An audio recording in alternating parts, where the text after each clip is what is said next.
Yo, how's it going, everybody? It's another spiritual Sunday, episode 17. So sweet 17, actually. You guys saw what happened in Brazil after the crazy thing that happened with the shooting. Now Brazil is getting involved with their stupidity, and they mocked God, unfortunately, and there was a bunch of damage done in Brazil. They mocked God. They disrespected God. They said it was the day of the devil.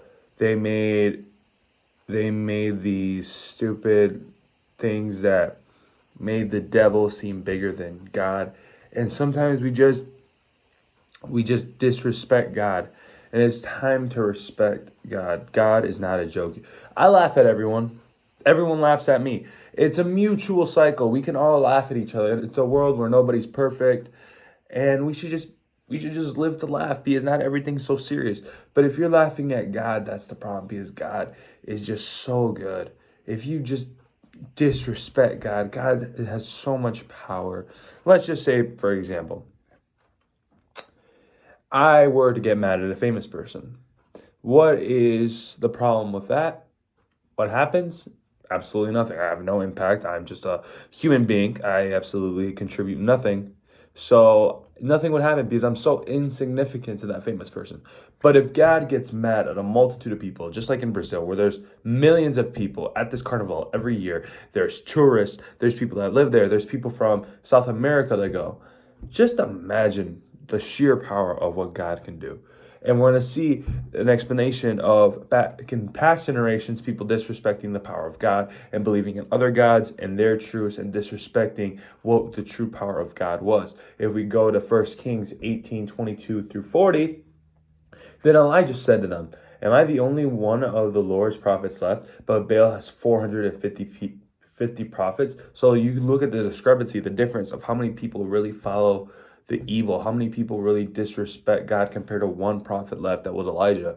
And then he says in verse 23, "Get two bulls for us. Let Baal's prophets choose one for themselves and let them cut it to pieces and put it on the wood, but not set it on fire. I will prepare the other bull and put it on the wood, but not set it on fire. Then you call on the name of your God, and I will call the name of the Lord. The God who answered by the fire, he is good. He is God." Then all the people said, "What you say is good." Elijah said to the prophets of Baal, "Choose one of the bulls and her first, since there are so many of you. Call on the name of your God, supposed their truth, the evil that they're showing, but do not light the fire." So they took the bull given them and prepared it. Then they called on the name of Baal from morning till noon. "Baal, answer us," they shouted, but there was no response. No one answered, and they danced around altar they had made. At noon, Elijah began to taunt them. "Shout louder," he said. "Surely he is God. Perhaps he is deep in thought, or busy or traveling. Maybe he is sleeping and must be awakened." You see, now Elijah here is making fun of them simply due to the fact that if you're a real Christian and you understand the evil that is around the world, you're like, when you hear people's truths or the evil that is around the world or sins that aren't supposed to be real or people blaspheming God and having bad things happen, you always wonder like, and you always giggle because you know that God is so good, God is so great, God is all powerful. It's like, why do you even tempt him in the first place? Why do you think there's a truth other than God? Like, obviously, I'm gonna be open to other people's opinions. Like I said, everyone lives their own lifestyle, but there's people that just flat out disrespect God, and these people are flat out disrespecting God's power. Like I said, if you have a different point of view, that's awesome. But there's one thing I will never disrespect is God's power and other people's religions because people hold that so sacredly. And then it says in verse 28, "So they shouted louder and slashed themselves with swords and spears, as was their custom, until their blood flowed. Midday passed, and they continued their frantic prophesying until I suck at reading, guys. My bad. Until the time for the evening sacrifice, but there was no response. No one answered. No one paid attention. Then Elijah said to all the people, "Come here to me." They came to him, and he replied to the altars of the Lord, which had been torn down. No, repaired. I'm sorry. Wow. Hashtag autistic tendencies. Elijah took 12 stones, one for each of the tribes descended from Jacob, to whom the word of the Lord had come, saying, "Your name shall be Israel." With the stones, he built an altar. In the name of the Lord, he dug a trench around a large enough hole to seize a seed. He arranged the wood, cut the bull into pieces, and laid down it on the wood. Then he said to them, fill 4 large jars with water, and pour it on the offering, and do it on the wood. And on the wood. Do it again, he said, and they did it again. Do it a third time, he ordered, and they did it a third time.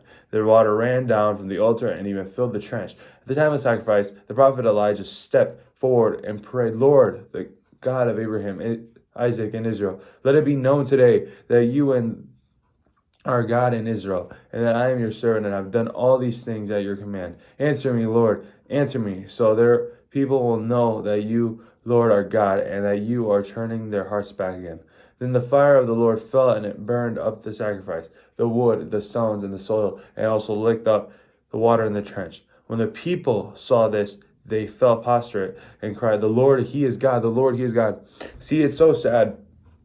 Because God, even when we when we do blasphemies, or we make fun of him, or we disrespect him, or we just blame him for everything wrong in our life, we tend to not realize his power, realize his greatness until it's too late. And that's when a lot of people find God, when they're at their lowest of lows. Some people obviously get lucky and find him due to be coming from a Christian home. But a lot of people find him because they're in the lowest of lows, or they've disrespected God, or they haven't loved God, or they've blamed God for everything. But it's just a shame. And like, God gives us so much time, and he's ready with open arms just to love us and just take care of us. And then it says, then Elijah commanded them, seize the prophets of Baal. Don't let anyone get away. They seized them, and Elijah had them brought down to Kishon Valley and slaughtered there. You know what's crazy as well? I read off a computer because I left my Bible at in my car, because I am leaving again to Lansing, which is awesome.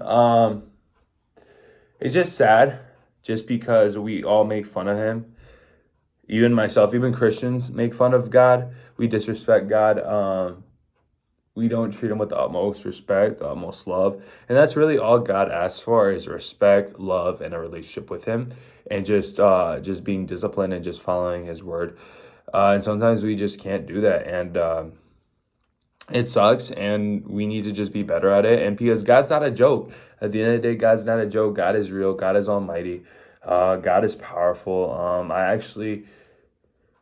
There's a lot, even me, there's a lot of stuff I need to work on, and it's crazy. You guys obviously see day by day I'm trying this Spiritual Sunday. I love doing these. I hope these get more views, because honestly, this type of content is my favorite content, obviously, behind the basketball.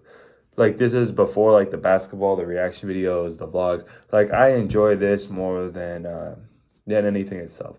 So I really want you guys to understand, God isn't a joke.